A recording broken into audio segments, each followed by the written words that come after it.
I would like to welcome our host, today's host, Ms. Sindi Simelane. Thank you, Dudu. I think it's the first Dudu that I come across who writes her name in full. It's Duduzile. So when you see her email, it says Duduzile. So I noticed that. I think a lot of us go by our shortened names. So I will then also introduce myself as Sindi Simelane. But it is so easy to get sucked into convenience. Convenience makes you comfortable. Convenience doesn't challenge you. And you could easily say, you know what, why don't I just stay here? I've got everything. Why don't I try to get a green card and make my life? But there was a nagging feeling. Somebody built that. And so that was my challenge. For every beautiful building that I saw, somebody built that. For every beautiful shop that I walked into, somebody made it happen. And massive buildings which we don't have in our country, somebody made it happen. Somebody thought of it and made it a reality. This was my challenge. I wanted to be that person to build Africa and then beginning in my country. So I came home, regardless of offers to stay in a foreign land.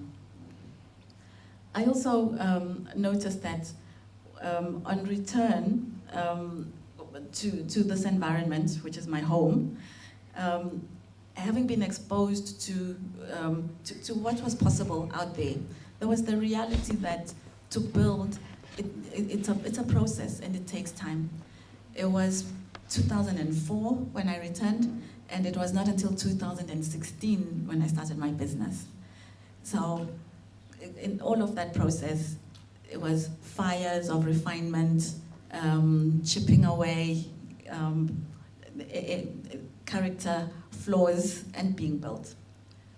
So fast forward, I left corporate in 2016. On the 1st of April, I began my career in business.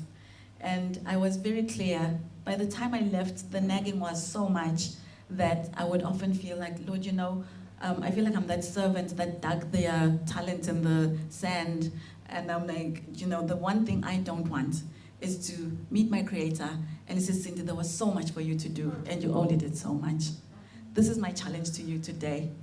What is that calling, that thing that keeps nagging? And it nags you when you're alone. There's something I'm supposed to do.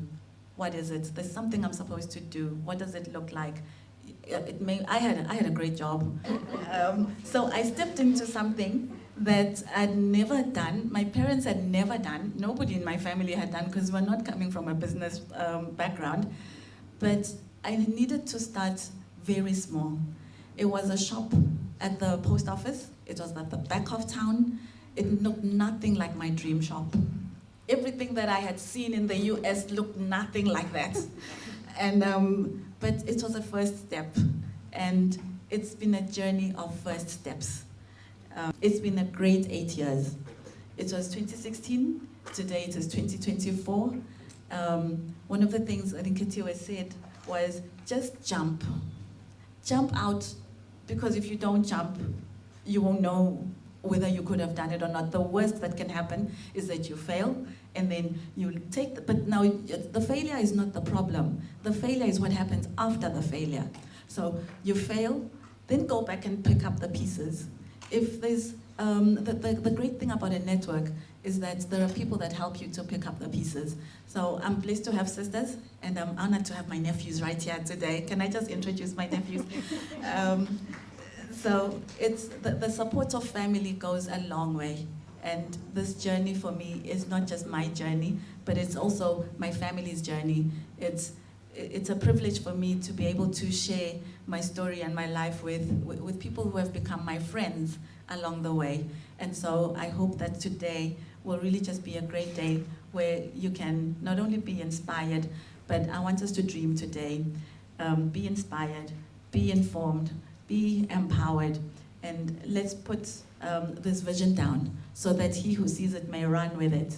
And let's look forward to better days, because what better future can we have than the one that we create? So as far as a man can see, so far has God given us that land. So if we cannot dream it, we won't see it. So I'm preaching to myself right now because I better make sure that I too have a testimony at this time next year. So thank you. So let me say, how did I do it? I took a personal loan by by about September. So let me backtrack a bit. In 2015, I had decided that I am definitely going to address this nagging and I am leaving corporate. I set a date. It was going to be on the 15th of August because our bonuses were paid out in July.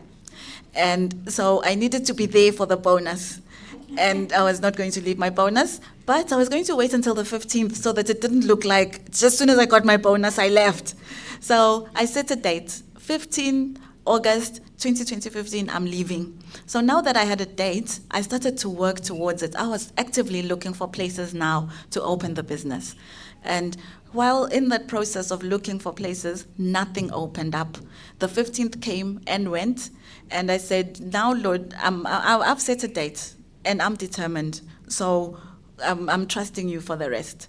So around September or so, or around that time of wanting to go, the only shop that was available was that post office, which didn't look like my shop. But I got to the point where I said, this must be the first step where I need to start. So it was a business on sale. We agreed on a price. They had done an evaluation of what they wanted. And because of the benefits of having a job, I was able to get a personal loan, which I used to purchase the business. So what was then my payout? Paid the debt, so that I then started my business debt-free. When I left on the 30th of March to start on the 1st, the package paid the debt. Then the second question, have I had haters on me? Yes. Do I have haters now? Yes. Will I have haters tomorrow? Yes. So, unfortunately, the reality is we always have them. And I've had the comfort of finding in Scripture that even, in the Psalms, you read about haters. So if people, if King David, who was a great king, had haters and dealt with them, then there's passages there that I go to and I say, Lord, I've got someone contending with me now. Please contend with them. Someone's fighting with me. Please fight with them. And it was actually in a difficult place that I learned that. I learned it as I was going up that corporate ladder. And I can share that story with you another day. I think one of the reasons why a lot of us find it very hard to start something is we've had experiences whereby we've approached maybe certain people or individuals with an idea, a business idea, and it has been taken, for lack of a better word, from us by someone who has maybe more funding or who has, better connections or whatnot. And I just wanted to know, how do we protect ourselves from that happening? I think that's it's painful, and I've seen it also. My suggestion is safe places. There's places, or sometimes you would have expected that it would be a safe place to share, whether it's a business plan or an idea that you want to pursue. What I have done and what I've learned is do not share details. Whether it's about your life or your idea, or especially when you haven't actually brought it to fruition. Don't share details. Unfortunately, we are living in a harsh world, and not everybody that we are surrounded by, this is the question on haters, not everybody that surrounds us thinks well of us or desires good for us, and it's a reality, unfortunately, that exists. So my recommendation is keep the details very shallow while you're still working through an idea, until you reach that point where, I'm confident in this idea that I can now take it out. But even then, I've learned, even with your business plan, don't put all your, don't put your patented information out there where you won't have control. There's certain things that you must just be selfish about. It's like a patent for you, and so that would be my advice. So I'd say one of and it was a costly mistake, and it's actually one of the things that motivated me when I met Dudu, and she was doing work with SEDCO and the Ministry of Commerce. And I thought, there's so many mistakes when you don't know, and you just find yourself getting caught and you didn't mean to do anything bad. So in my case, it was actually ERS, SRA at the time, related, because I didn't have a tax consultant. And when I started, it was such a small business. Having an accountant was so expensive, because I sought out different accountants to help. And by the time I found an accountant, I'd already made mistakes. So in fact, by the time that we realized when we were going to file our first return for the year, we actually found that we were now in breach, because our company had reached the threshold for VAT. And so by then, we should actually have started paying VAT at least 2 or 3 months before. And so we actually were then found with penalties. And it was very costly, because we obviously didn't have that money in the bank. So we had to sign, I think it was a 3 or 6 month repayment on VAT. So one of the things then for me was, when you start, maybe ask someone that's already in business. And I would like to challenge SEDCO or Ketiwe to say, as we are being trained or we're doing workshops for SMEs, there's a lot of people who have ideas, who want to go and start something, but we stumble on ENPF. So I was just on a day at Cafe 360, a gentleman walked in and he said, "Oh, so you guys are the new owners here now? Oh yes, would you like to buy something?" "No, you need to visit ENPF, it's down the road." I was like, "Oh, okay. So you need to complete forms and you're already behind."